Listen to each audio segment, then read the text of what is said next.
ঈশ্বরের তৈরি করা একটি সুন্দর বাগানে প্রথম পুরুষ আদম এবং নারী হবা বসবাস করত। কিন্তু শয়তান ছল চাতুরির মাধ্যমে সাপ সেজে আদম এবং হবাকে প্রলুব্ধ করল।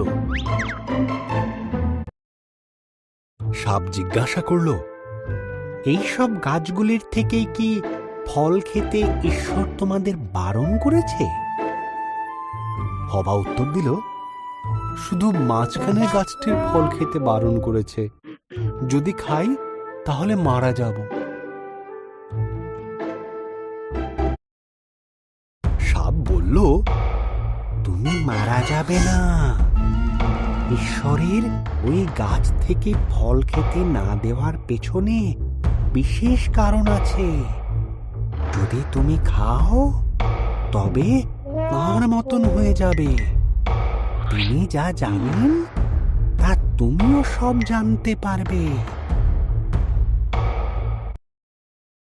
হবা ফলটি খেল। সে তার সঙ্গে আদমকে কিছুটা ফল খেতে দিল। আদমও ফলটি খেল এবং খাবার পরেই তারা এমন কিছু জানতে পারল যা তাদের জানা ছিল না।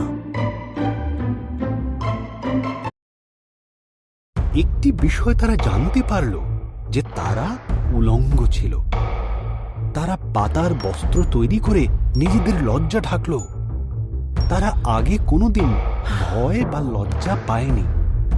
তাই তারা বুঝল কিছু একটা ভুল হয়েছে। ঈশ্বর ডাকলেন, আদম, হবা।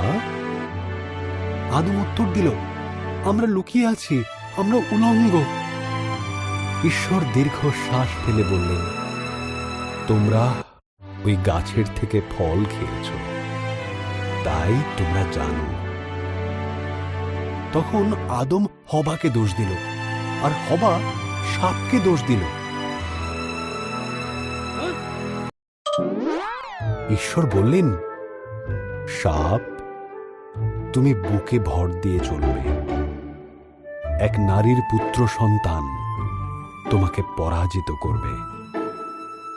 হবা, তুমি কষ্টের সাথে সন্তানের জন্ম দেবে।